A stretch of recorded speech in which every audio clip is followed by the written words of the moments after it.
Hey everyone, George here and welcome back. Today we're going to be talking about the second part of this three-part series on setting up a 65-gallon discus tank from start to finish. And today we're going to be working on hardscape, and that involves getting the wood into this tank, getting the rock into this tank, and that's pretty much what we're going to be doing today. That's going to take up most of this video. So I hope that you'll hang in there with me and really enjoy the process of learning how to think about a design of a tank using the golden ratio, rule of thirds, thinking about the way the tank is going to look from different angles. Those are all important things. So one of the things that I want you to do today is really focus on watching how I do some of this stuff so that you understand that when you're putting hardscape together, you have to have a design in mind.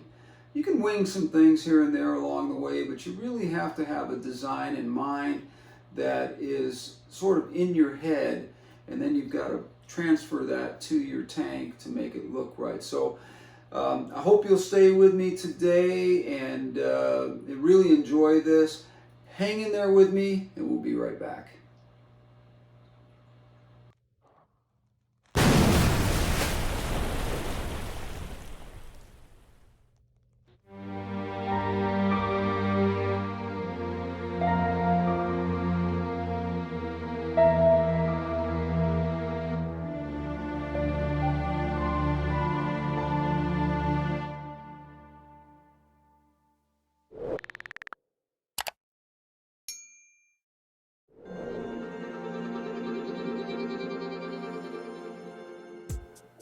So as I said in the introduction here, I filled the tank up here and I left these angelfish in here because the angelfish number one are going to be one of the fish that are naturally going to eat any kind of fungus that ends up growing on this wood, which I know is going to happen.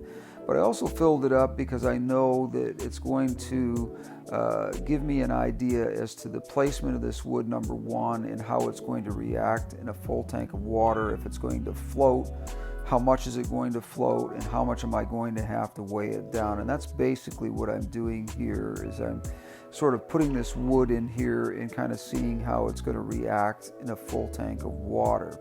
Now, as I'm figuring all this out, I want to talk a little bit about the carbohydrates or sugar that are going to leach out of this wood over time and create a fungus on this wood. I know it's going to happen. I always try to pick out a piece of wood that's as dry as it possibly can be, because that minimizes how much of that starch or sugar that leaches out of here. And we want to minimize that as much as we possibly can, because it can be a real drag to clean it off. Now the fish will do a good job of picking at this stuff and getting a lot of it off here, and I will probably add a pleco or two as well, because they're just really known for going crazy for that starch or sugar.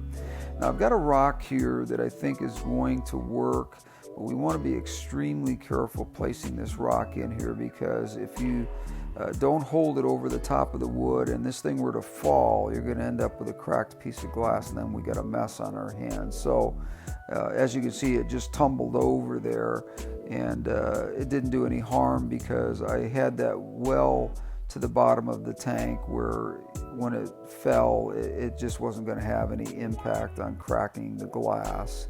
That would have been extremely a disaster if that would have happened. But it's getting the rock in a position to where you can live with this thing for several days while this wood sort of gets saturated with water and gets waterlogged and stays down by itself. And getting it in the right position is really, really important. Now, one of the things I'm noticing about this as I'm looking at it, there's a bunch of spindly pieces of wood on here that I probably will cut off. So I'm not going to show you all of that on video, but I'm going to move this rock around a little bit into another position here and see if I can get it exactly the way I want it, where this wood is sitting naturally on the bottom of the tank, and then place that rock right in a spot that I'm looking at right now that I think is going to look really natural and is not going to tumble over and fall and cause a problem. So once I've got the rock in there, I'm going to take a look at the angles in which this rock is sitting in there to make sure that the wood is sitting the way that I want it to. And so I'll take a look at it, making sure that the wood is sitting naturally on the bottom of the tank with some of the pieces sitting, acting like feet on this thing. And then we'll start putting some more rock in here and doing some more hardscape. So let's put some pieces in here. I'm not going to show the whole thing. I'm just going to go through it really quickly. Now, this has been about 4 days, and you'll notice that the main rock that I had in there is gone. This wood is really pretty much sitting in here by itself. The pieces of rock that are around the base of this are kind of the formation that I came up with. It was something I had to play around with for a couple of days to get it the way I wanted it to look.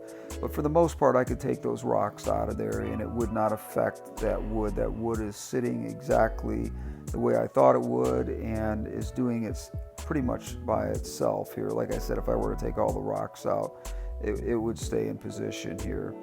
We're going to come back at this in just a second and talk about the next step in this.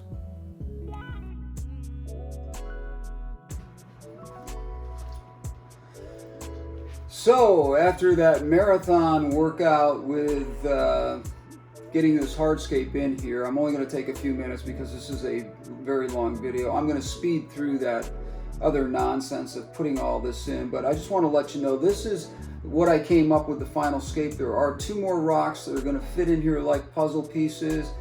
Trust me, it's only going to get better. But the only other thing that I did is I did trim off a bunch of the spindly pieces off that wood because I just thought it took away from it. It was just a little bit too busy for this scape. So I did take those off, and I did it very naturally, and I would encourage you to do the same thing. Don't cut things off like that because they don't look natural when you do that. So I literally, this thing has actually only been in the tank for a day and a half, and it is already holding water and sinking, so that's good. The rocks are helping holding it down just a little bit, but I probably don't even need the rocks, to be honest with you. But I did pull off those little spindly ones, just rip them off, just like they're, in nature they would get broken or bent off or whatever. And that is the better way because it looks more natural. Now, this is going to be a 3-part series. I was hoping to keep this to 2, but it was just too much going on. I had so much to do to get that other wood out of here that was putting the tannins in the water. I don't see much of that going on with this piece of wood, and if it is, it's going to be so minute that it's not going to make any difference anyway with the amount of water changes that I make. Also a little bit of that hazy fungus growing on here, but angelfish, actually this is why I chose these fish in here first, because angels like to pick at that stuff. Any kind of plecos are going to absolutely love that stuff, so I'm going to probably pick up a pleco today. I'm not going to add much to this bio load, even though this is a fully cycled tank. I seeded this tank with a canister filter that was running for a year, and I also put 2 sponges from other tanks that I needed to replace anyway. And I know that this tank is cycled because I've done water parameter checks on it, and everything is absolutely top notch. A little bit off on the pH based on what all my other tanks are doing, but I think that's going to adjust itself out over the next few days or week. And I don't know why it wouldn't, because there's nothing that I'm not using in other tanks that is not giving me that 6.5 to 6.8 pH, which my discus fish are used to. But anyways, long story short is thank you so much for joining me today. Please hit that like button. Also subscribe. Make some comments down below. I do have a question for you guys. If anyone knows how to get sand in here without removing every bit of water in this tank, because I don't want to hurt the biosystem in here. the good bacteria. I don't want to hurt that. If anybody knows how I can do that, I know about cleaning the sand and making sure that it's, you know, clean for 3 to 4 hours, you know, mixing it and getting all the light powdery stuff that's going to haze up your tank. I know that, but anybody that knows how to get that sand in and around areas of the tank, I don't want it to, I want it to look natural, so you know, it doesn't have to be perfectly flat or whatever, but if anybody knows a good way of doing that, I've been told a couple of ways, but I'm a little skeptical. But if anybody knows or has had experience with that, leave that in the comments down below here, and I would really appreciate that. Also, share with your friends and hit that bell up there, and that's really it for right now. And we got a lot coming up here. We're going to put some plants in this thing. We're going to get the sand in here. We're going to play around a little bit with some new lights. That's going to be exciting. I've got a company that's donating some lights to me, and I am going to be using those. And so great videos coming up. Until then, thank you so much for joining me. That is it for today, and we will see you on the next one.